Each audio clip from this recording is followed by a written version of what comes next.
Hello दोस्तों, आप हैं टॉपर जब के यूट्यूब चैनल पर और मैं हूं डॉक्टर साजिद अली। वेलकम करता हूं आप सबका। आ जाएं सारे लोग। तो अगला हमें क्या पढ़ने हैं? मेटलॉइड्स। मेटलॉइड्स इनको आप बोलते हैं क्या? अर्धधातुएं। अर्धधातुएं बोल देते हैं आप इनको। अर्धधातुएं भी कह देते हैं, उपधातुएं भी बोल देते हैं बहुत से लोग इनको। उपधातुएं, देखो धातुएं धातुएं हो गया, ये क्या है? अर्धधातुएं, अर्धधातुएं। तो इनकी खास बात है ये जो होते हैं metalloids have intermediate properties of metals and non-metals। ये इंटरमीडिएट प्रॉपर्टीज रखते हैं मेटल्स की और नॉन मेटल्स की। तो देखो इसके बारे में लिख लेंगे कि जो ये क्या है? धातुओं और उपधातुओं, धातुओं और उपधातुओं के बीच के गुणों को दर्शाने वाले तत्वों को अर्धधातुएं कहा जाता है। अर्धधातुएं कहा जाता है, ऐसे लिख लो इसको, एक ही चीज़ है। ठीक है भाई, इस तरह से लिख लेंगे हिंदी वाले। आ जाएं सारे लोग भाई। इसके एग्जाम्पल में आप लिख लेंगे, जैसे देखो बोरोन, बोरोन को डिनोट करते हैं जैसे सिलिकॉन, जैसे एसआई, जैसे जर्मेनियम, आर्सेनिक, ये सब जो है वो क्या है? मेटलॉइड्स हैं। Right, these are the metalloids. क्या है ये? मेटलॉइड्स हैं। आप ये भी लिख लेंगे इनका यूज कहाँ किया जाता है। Metalloids are use to make semiconductors. क्या बनाते हैं इनका? Semiconductors. Are use to make semiconductors. अर्धधातुओं का प्रयोग अर्धचालक बनाने में करते हैं। लिख लेंगे हिंदी में, अर्धधातुओं का प्रयोग अर्धचालक बनाने में करते हैं। क्या बनाते हैं इनके? अर्धचालक बनाते हैं इनके। धातुओं का प्रयोग या अर्धधातुओं का प्रयोग अर्धचालक बनाने में करते हैं। सेमीकंडक्टर्स जनरली जो है सेमीकंडक्टर जो होते हैं वो किसके? सिलिकॉन के बने होते हैं। मेटलवुड है, इनका बना सकते हैं। और ये क्वेश्चन और आता है कि जो है सिलिकॉन सिटी ऑफ इंडिया किसको कहा जाता है? सिलिकॉन सिटी ऑफ इंडिया, ये आप लोगों ने पढ़ रखा होगा। किसको बोलते हैं silicon city of India? Bengaluru, Bangalore, Bharat की सिलिकॉन नगरी। भारत की सिलिकॉन नगरी बोलते हैं ना इसको, क्योंकि यहाँ पर इलेक्ट्रॉनिक गुड्स की बहुत ज़्यादा कंपनियां हैं, उनके हेडक्वार्टर्स हैं वहाँ पर। तो भाई मेटलॉइड्स में आप इतना ही रहने देंगे। मेटलॉइड्स हो गया हमारा क्लियर, इसमें बस इतना ही। तो इन पॉइंटों को आप लोगों ने नोट कर लिया होगा, नहीं किया तो स्क्रीनशॉट ले लो, मैं एक साइड खड़ा हो जा रहा हूँ।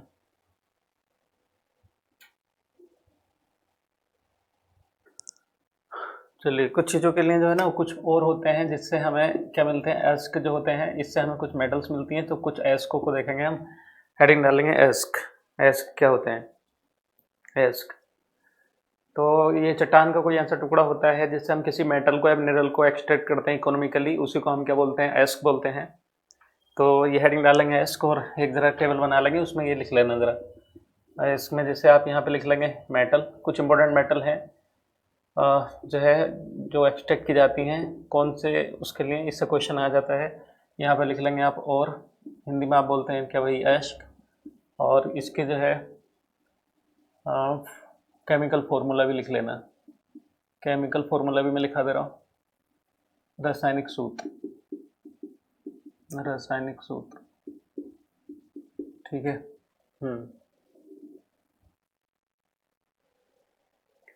ठीक है भाई, टेढ़ा टेढ़ा सा हो गया है, कोई नहीं, ऐसे लिख लो। तो देखो पहला देखो, जैसे मान लो सोडियम है, सोडियम को डिनोट करते हैं किससे? Na से। इसके लिए दो और होते हैं, जैसे एक तो होता है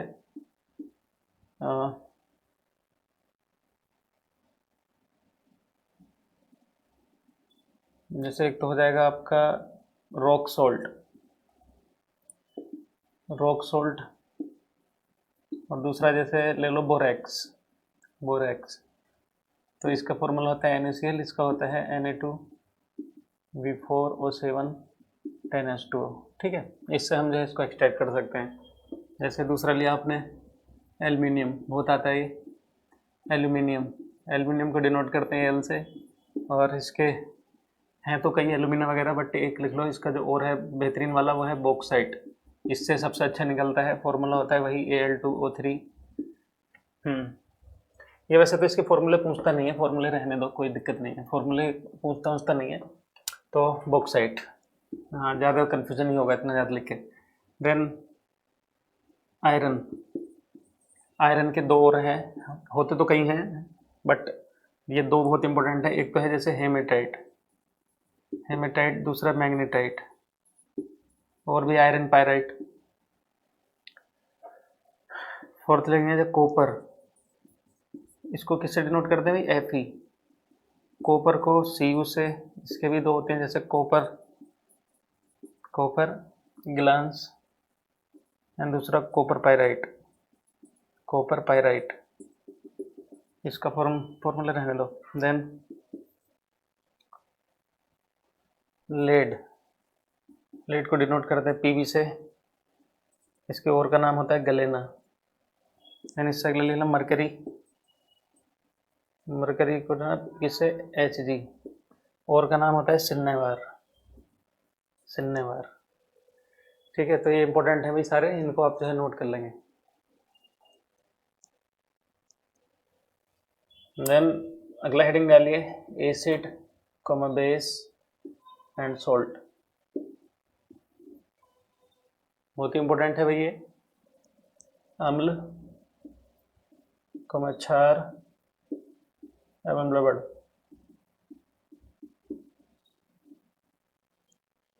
अम्ल, क्षार एवं लवण।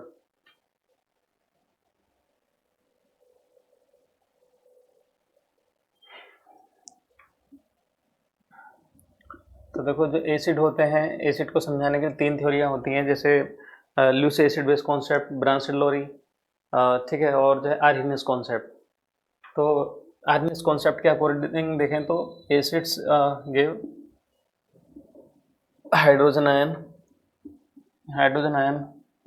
On dissociation.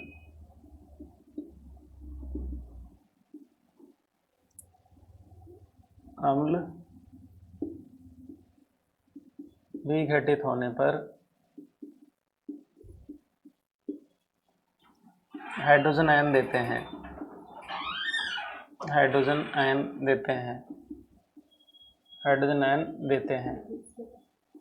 विघटित होने पर क्या देते हैं? Hydrogen ion. जैसे देखो कोई एसिड ले रहा हूँ मैंने लिया जैसे HCl, क्या है? Hydrochloric acid. जब इसको डिसोसिएट करेंगे तो ये टूट जाएगा किसमें? हाइड्रोजन आयन में प्लस क्लोराइड आयन में। तो देखो हाइड्रोजन आयन दे दिया इसने, जैसे मैंने ले लिया H2SO4, क्या है ये? Sulphuric acid. इसको डिसोसिएट करेंगे तो टूटेगा 2 hydrogen ion plus sulphate ion में, SO4 2 माइनस। इसने भी देखो क्या दिया? 2 हाइड्रोजन आयन दिया। हम ले रहे हैं जैसे HNO3, नाइट्रिक एसिड। इसको डिसोसिएट करेंगे किसमें टूटेगा? हाइड्रोजन आयन में प्लस NO3 माइनस में। तो देखो सबने क्या है? हाइड्रोजन आयन दिया, तो all acid give hydrogen ion on dissociation. सभी अम्ल जो है विघटित होने पर क्या देते हैं? हाइड्रोजन आयन देते हैं। ये आर्हेनियस के अकॉर्डिंग है, ठीक है, आर्हेनियस कॉन्सेप्ट। तो हाइड्रोक्लोरिक एसिड को तोड़ेंगे तो किसमें टूटेगा? Hydrogen ion plus chloride ion में। दूसरा H2SO4 को तोड़ेंगे तो 2 hydrogen ion plus sulphate ion, then hydrogen ion plus nitrate. इस तरह से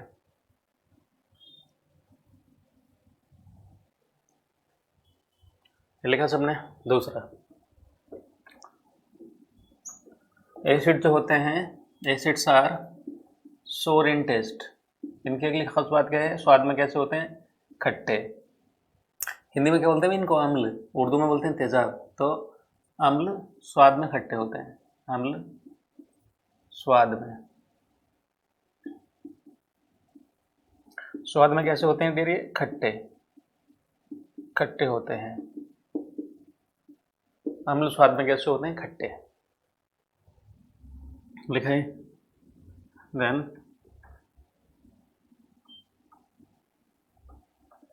अगली खास बात इनकी ये है, दूसरा पॉइंट तो ये हो गया आपका।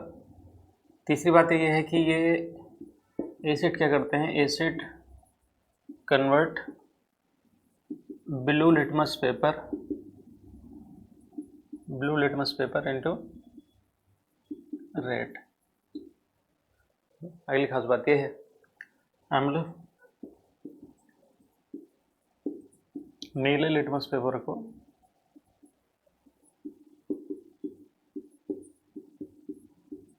लाल कर देते हैं।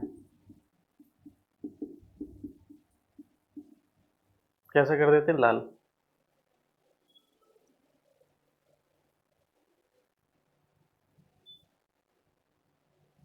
ठीक है।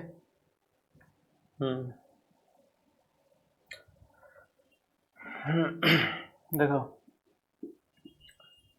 अगला पॉइंट लिख लेंगे, सल्फ्यूरिक एसिड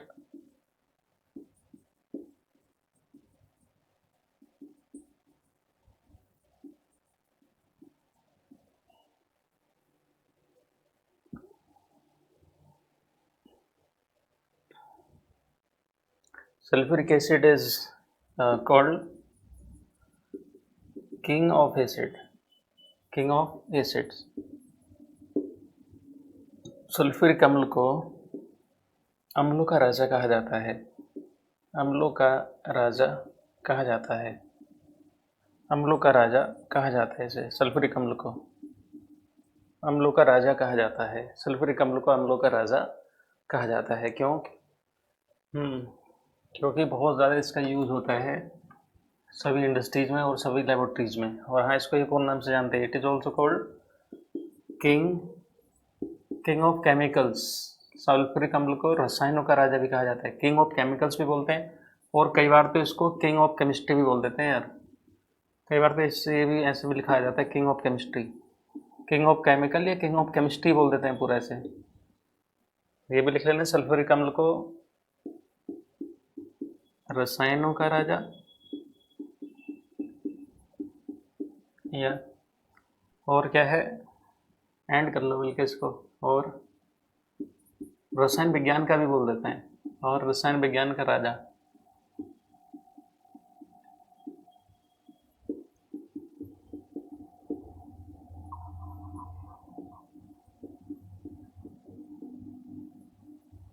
रसायन विज्ञान का राजा भी कहा जाता है। क्लियर?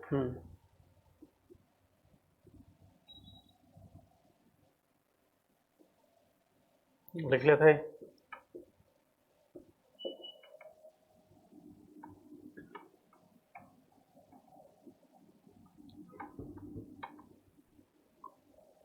देन एक चीज़ और होती है, एक्वरेजिया।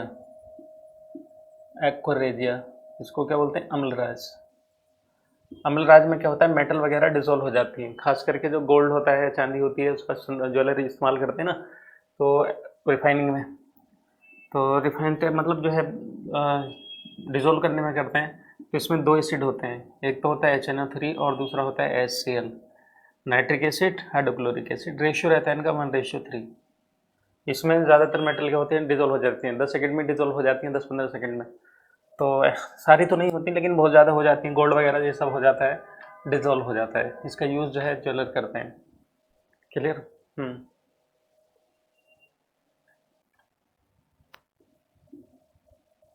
सोर्सेस ऑफ एसिड एक हेडिंग डाल लेंगे, सोर्सेस ऑफ एसिड, अम्लों के स्रोत, अम्लों के स्रोत।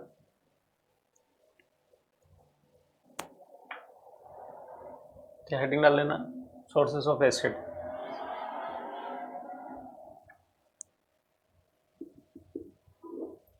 यहाँ पर आप लिख लेना एसिड यानी अम्ल, यहाँ पर लिख लेना सोर्स। यानी स्रोत, उसका जरिया क्या है। पहला देख लो, जैसे HCl है तो ये हमारे किस में मिलता है, पेट में मिल जाता है, आमाशय। वैसे तो हम इंडस्ट्री में बना ही सकते हैं, बट जनरली जो है आमाशय में होता है, पेट में। दूसरा जैसे आप ले लो टार्ट्रिक एसिड, टार्ट्रिक एसिड तो ये टामरिंड में होता है, इमली में, कैरी में भी हो सकता है, जो कच्चा आम होता है उसमें भी हो सकता है, और थोड़ा बहुत जो है ना ये अनराइप ग्रेप्स में भी होता है। देन जैसे ऑक्जेलिक एसिड तो ये जैसे टोमेटो, टमाटर में भी होता है, पालक में भी होता है। लिख पा रहे हैं भाई इसको, हिंदी में आप लिख लेंगे इमली, इसको कच्चा आम बिना पके से अंगूर, देन टमाटर, टमाटर, पालक, इनमें इसलिए कहा जाता है जिन लोगों की किडनी में पथरी बनती है ना, उन लोगों को पालक कम खाना चाहिए और टमाटर भी कम खाना चाहिए, क्योंकि ये हमारे ब्लड के कैल्शियम से मिलकर कैल्शियम ऑक्सलेट के क्रिस्टल्स बना लेते हैं और पथरी हो जाती है। देन मैलिक होता है तो इसको मैलिक बोलते हैं, malic acid, malic acid, malic अम्ल, इसको ऑक्जेलिक पढ़ेंगे, इसको टार्ट्रिक पढ़ेंगे। तो ये होता है किसमें, अनराइप एप्पल में, जो कच्चा सेब होता है ना, कच्चा लिख दूँ या बिना पका, तो कच्चा ही लिख दे रहा हूँ मैं, कच्चा सेब। उसके अलावा देखो ये मैलिक एसिड जो है ना, अनराइप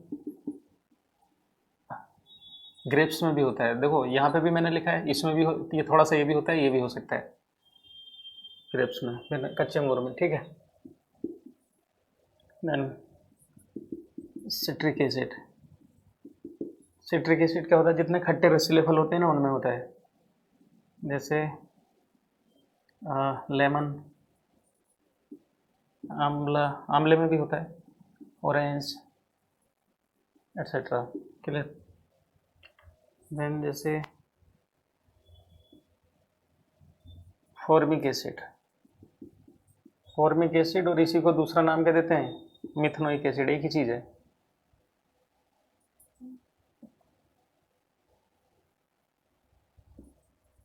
मिथेनोइक एसिड ये किस में होता है, जैसे एंट स्टिंग, बी स्टिंग, जब मधुमक्खी काट लेती है, चींटी काट लेती है, तो वो जो इरिटेशन सी होती है वो इसकी वजह से होता है।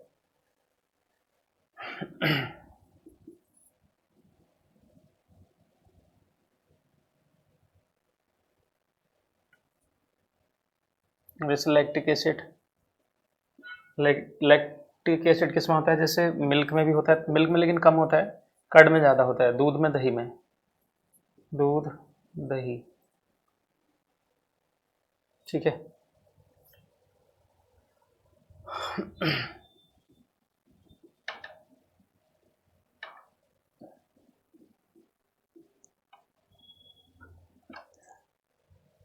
देन जैसे एसिटिक एसिड, एसिटिक एसिड किस में होता है, ये होता है विनेगर, विनेगर में।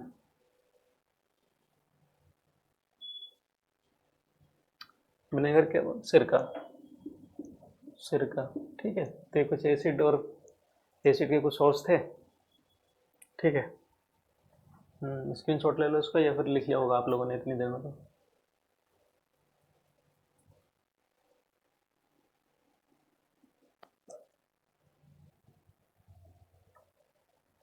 देन हेडिंग वाले बेस, इनको आप क्या बोलते हैं, क्षार बोलते हैं, क्षार।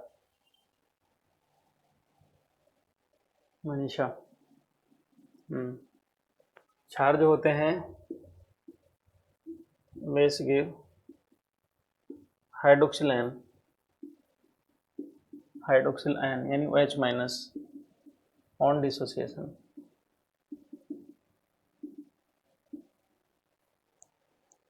अभी किस में हम डिसोसिएशन की बात कर रहे थे, किस में, वाटर में, है ना। तो क्षार विघटित होने पर, क्षार विघटित होने पर हाइड्रोक्सिल आयन देते हैं, हाइड्रोक्सिल आयन देते हैं।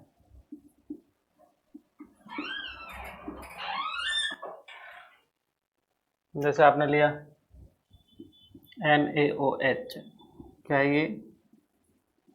Sodium hydroxide. क्षार है, जब आप इसको डिसोसिएट करेंगे तो ये टूट जाएगा सोडियम आयन में और प्लस OH माइनस में। इस तरह से जैसे आपने लिया KOH, पोटेशियम हाइड्रोक्साइड, तो टूटेगा किस में? K प्लस और OH माइनस में।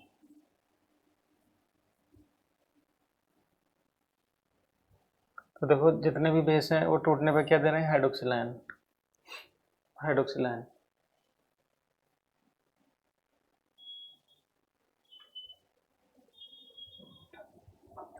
ठीक है भाई।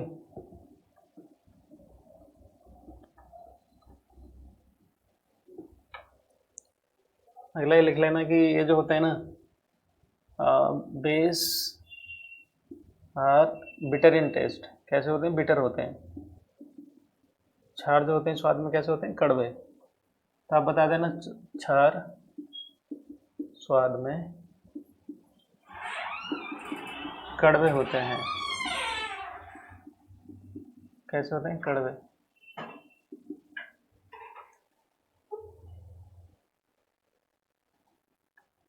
और छूने में कैसे होते हैं? ये भी आप लिख सकते हैं, बेस आर सोपी इन टच, बेस आर सोपी इन टच।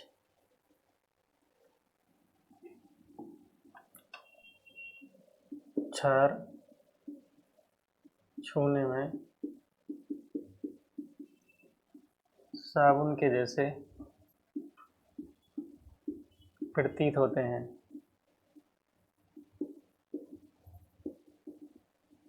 है ना, चिकने चिकने से महसूस होते हैं। और ये जो है ना, base converts red litmus paper into blue. लाल को कैसा कर देते हैं? नीला कर देते हैं। क्षार लाल लिटमस पेपर को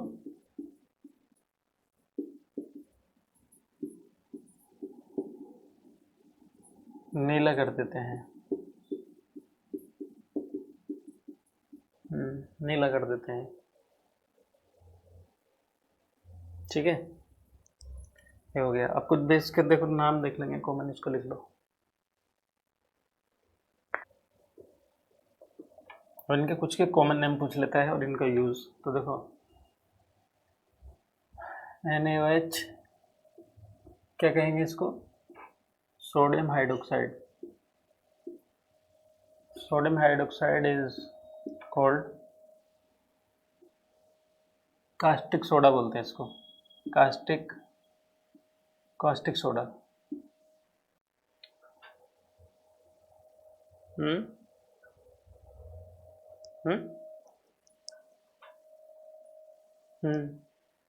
लिटमस पेपर में होता है क्या? लिटमस डाई होती है पूजा, अभी बता रहा हूँ। लिटमस पेपर पे आ रहे हैं अभी। लिटमस पेपर एक स्ट्रिप होती है, देखा होगा आप लोगों ने। अब तो पहले तो लाल और नीला आता था, आजकल तो ब्राउन कलर का आता है। तो अब तो बस ये है कि एसिड में डुबाओ तो लाल हो जाएगा, बेस में डुबाया तो नीला हो जाएगा। इससे इंडिकेशन मिल जाता है। इंडिकेटर होता है वो, इंडिकेटर मतलब सूचक होता है जो बताता है। अभी आएगा, अभी आएगा, अभी बेफिक्र रहिए। ठीक है पूजा, अभी फिलहाल इतना लिख लो कि भाई इसको क्या है? कास्टिक सोडा कहा जाता है। क्या कहा जाता है इसको? Caustic soda. इसको कास्टिक सोडा नाम देते हैं, caustic soda.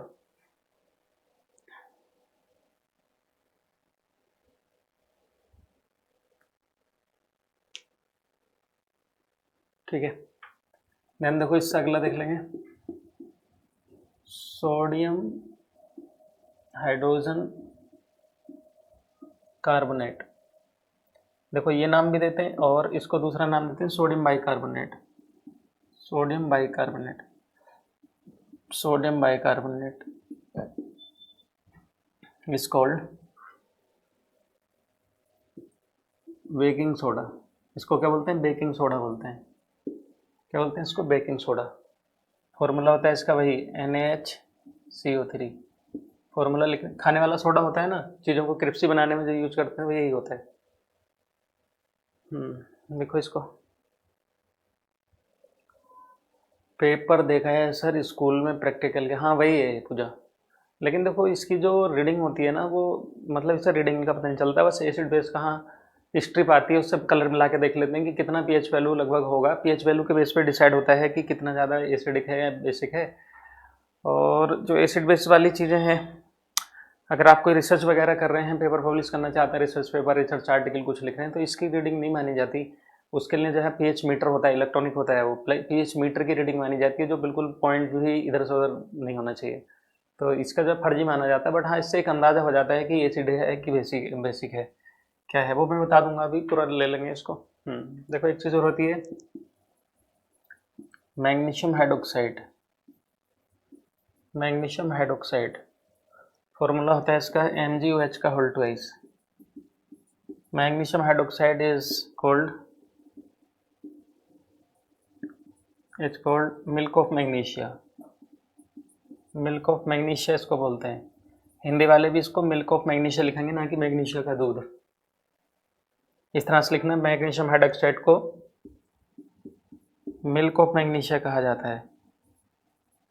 Milk of magnesia कहा जाता है, क्योंकि जब इसे पानी में मिलाओगे आप तो एकदम से झाग छोड़ते हैं, दूध जैसा बन जाता है, इसलिए मिल्क ऑफ मैग्नीशिया इसको बोल देते हैं।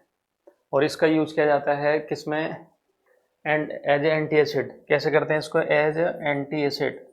एंटी एसिड बोलते हैं ना आप, एंटी एसिड एंटासिड एक ही चीज़ है। प्रति अम्ल, इसका मतलब क्या होता है? पेट में गैस वगैरह बनी हो तो एसिडिटी को कम करने में इसका इस्तेमाल होता है।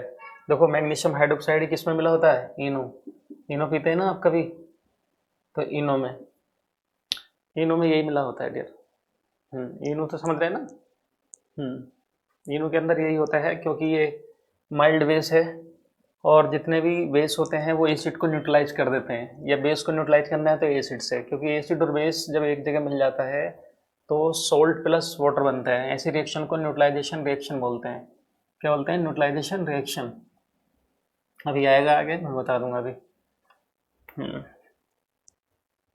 इनो में क्या काम कैसे करता है? देखो पेट में जब एसिडिटी बनती है तो इसको लेते हैं, तो आपने देखा होगा एक नेहा ठाकुर देखिए, यस, तो क्या है कि बुझावा सा पड़ जाता है पेट में, क्योंकि पेट में बनती है एसिडिटी। एसिडिटी मतलब HCl, हाइड्रोक्लोरिक एसिड हमारे पेट में मौजूद होता है, मैंने लिखवाया भी था अभी। तो जब वो बनने लगता है तो गैस सी बनने लगती है और डकारे सी आती हैं, खट्टी मीठी उस टाइप की, तो एसिडिटी हो जाती है। तो जैसे ही आप बेस को ले लेते हैं, इसको, ये माइल्ड बेस है, माइल्ड मतलब वीक बेस है, इसको जैसे ही आप लेंगे पेट में जाके ये एसिड से रिएक्शन करेगा और सोल्ट प्लस वाटर बना लेगा, सोल्ट प्लस वाटर बना लेगा। और इससे क्या होगा? बुझावा पड़ जाएगा। मान लो किसी के पेट में गड़बड़ हो रही है, एसिडिटी बननी है रात के 2:30-3 बजे, मान लो मेडिकल स्टोर बंद है और हादसा रात के 3-4 बजे का है, तो उस दौरान जो है आप ये ना मिले तो क्या करेंगे आप? खाने वाला जो सोडा होता है, खाने वाला जो सोडा होता है ना, वही जो अभी लिखवाया था मैंने, baking soda NaCO3, sodium bicarbonate को भी आप खा सकते हैं, थोड़ा सा 1 चम्मच वो खा लीजिए, सुकून हो जाएगा। समझ रहे ना? तो ये चीज़ है, तो इनू में यही होता है। क्लियर हुई यहाँ तक? इसलिए हाँ, अभी देखो सोल्ट पढ़ेंगे ना तो आपको समझ में आ जाएगा। तो ये क्या था? मिल्क ऑफ मैग्नीशिया था। Okay good. अब जैसे देखो सोल्ट हेडिंग डालो, अभी मैं इसको क्लियर ही कर देता हूँ। लवड़, लवड़ देखो किस में बोलते हैं? हिंदी में बोलते हैं। उर्दू में सोल्ट को क्या बोलते हैं? नमक बोलते हैं, है ना? तो इस तरह से, तो ये न्यूट्रलाइजेशन देखो कैसे होगा, मैं यही बता दे रहा हूँ। Salts are the neutralizing salts are the neutralizing product, salts are the neutralizing product of an acid and a base. Salts are the neutralizing product of an acid and a base. अम्ल तथा क्षार की उदासीनीकरण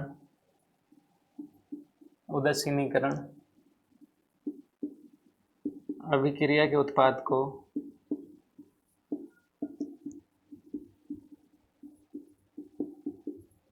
लवण कहा जाता है।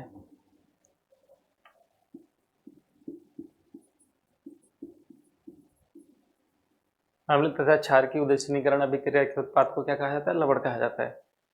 अब जैसे देखो, आपने कोई एसिड ले लिया, अभी मैं जनरल रिएक्शन लिख दे रहा हूँ और बेस मिला दिया आपने इसमें, अम्ल और कोई क्षार ले लिया, तो देखो ये क्या बना लेगा? सॉल्ट और प्लस वाटर बना लेगा। यहाँ लवण बन जाएगा ये, और ये क्षार। इसी को आप क्या बोलेंगे? Neutralisation reaction.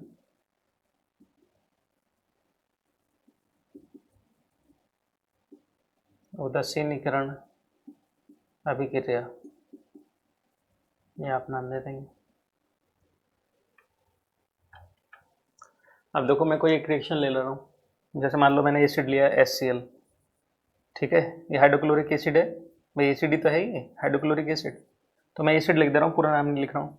बेस ले लिया आपने NaOH, मान लो ये क्या है? बेस है, ठीक।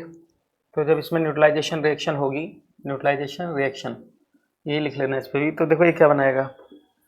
NaCl plus H2O। तो ये बन गया आपका खाने वाला नमक, ये सॉल्ट है, और ये क्या है? वाटर है। तो लवण और क्षार नहीं, सॉरी, इसको जल कहेंगे ना, जल, ये बनाएगा, ठीक है। तो इस तरह से रिएक्शन होती है। ये होता है आपके पेट में भाई, जब ऐसा कुछ हो जाता है एसिडिटी वगैरह, तो फिर ये कहानी चलती है। क्लियर हो गया यहाँ तक है? एक खास बात और है कि स्ट्रॉन्ग एसिड के साथ स्ट्रॉन्ग बेस होता है तो अच्छा न्यूट्रलाइजेशन होता है। यानी आप ये कह सकते हैं कि प्रबल अम्ल है तो इसके साथ प्रबल ही क्षार होना चाहिए, प्रबल क्षार, तब तो न्यूट्रलाइजेशन अच्छा होगा। वरना अब देखो, अगर वीक एसिड है तो वीक ही बेस होना चाहिए उसके साथ। दुर्बल अम्ल प्लस दुर्बल क्षार, दुर्बल अम्ल प्लस दुर्बल क्षार, ठीक है। इसमें जो होता है न्यूट्रल सोल्ट बनेगा। अगर ऐसा होगा तो बिल्कुल न्यूट्रल सोल्ट होगा, बहुत बढ़िया वाला, उदासीन क्षार, लवण, ये बनेगा।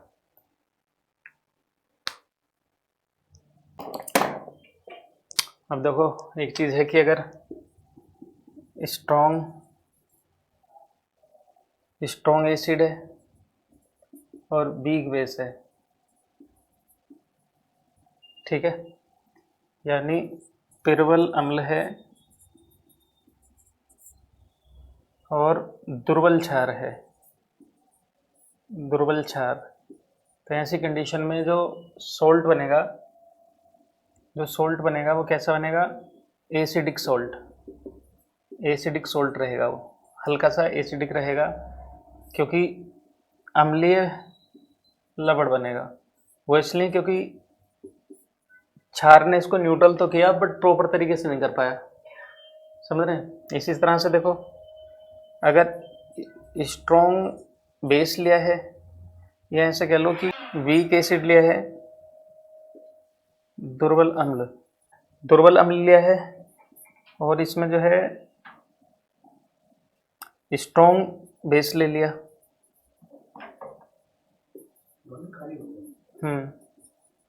प्रबल क्षार ले लिया। बताइए क्या बनेगा? किसी को समझ में आया कि नहीं है? क्या बनेगा? वीक एसिड है और स्ट्रॉन्ग बेस है, क्या बनेगा? हाँ, क्योंकि इस बार जो डोमिनेंट कौन है? बेस है, तो बेसिक सोल्ट बन जाएगा।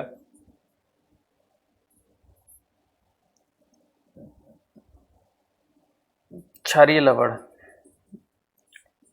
क्योंकि सारे एसिड सारे जो ये होते हैं सोल्ट होते हैं, सारे के सारे ऐसे नहीं होते कि भाई वो नेचर में जो है सब न्यूट्रल होंगे, ऐसा नहीं होता।